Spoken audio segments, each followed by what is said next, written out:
ગુજરાત સરકારના નિર્દેશન મુજબ આજરોજ એક ઉચ્ચ કક્ષાની મિટિંગનું આયોજન કરવામાં આવેલું, જેમાં આવતીકાલે તારીખ 7/5/2025ના રોજ જામનગર જિલ્લામાં આપણો વ્યૂહાત્મક સરહદી જિલ્લો છે અને સંરક્ષણની રીતે પણ ખૂબ અગત્યતા ધરાવતો જિલ્લો છે.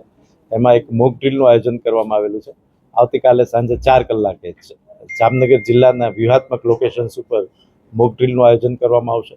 સાંજે 4 કલાકે એક સાયરન વાગશે, ત્યારબાદ મોક ડ્રીલનું આયોજન કરવામાં આવશે અને ત્યારબાદ રાત્રે 8 કલાકે તમામ નગરજનોને, સમગ્ર જામનગર જિલ્લાના નગરજનોને બ્લેકઆઉટ કરવા માટેની પણ અપીલ કરવામાં આવે છે.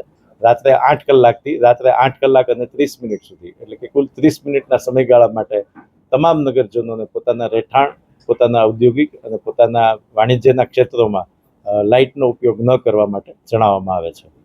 આ સમયગાળા દરમિયાન તમામ હોસ્પિટલો અને તમામ જે આયુર્વેદને લગતા અને મેડિકલને લગતા તમામ હોસ્પિટલો પોતાનું કામકાજ ચાલુ રાખશે.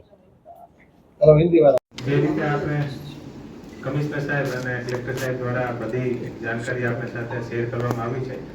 પોલીસ તરફથી દરેક જગ્યા અલગ અલગ ટીમ પણ બનાવેલી છે અને જે દરેક ટીમ છે એ એસઓપી મુજબ કામ કરશે અને આને અલાવા જે રાત્રિમાં જે બ્લેકઆઉટનો સમય હશે આમે પણ દરેક પોલીસ સ્ટેશન વાઇઝ અલગ અલગ ટીમ બનાવેલી છે જે લોકોને જાગૃત કરશે કે આપણે લાઇટ અને બધી બંધ કરવાની છે. આને સાથે સાથે અમે લોકો અલગ અલગ જગ્યાએ ડ્રોન માધ્યમથી અને બીજા પણ ટેકનિકલ રૂપથી અમે અલગ અલગ જગ્યા જોવાના છીએ કે કોઈ પણ જગ્યા આપણી જે એસઓપી છે આનો ભંગ તો નથી થઈ રહ્યો છે. આ હિસાબથી બધી જે અત્યારે મિટિંગમાં જે ચર્ચા થઈ છે અને બીજી જે એસઓપી છે આ એસઓપી અનુસાર આગળની કાર્યવાહી બધી થશે અને અલગ અલગ જે ટીમ છે એ સરસ રીતે કામગીરી કરશે. પ્રશ્ન છે.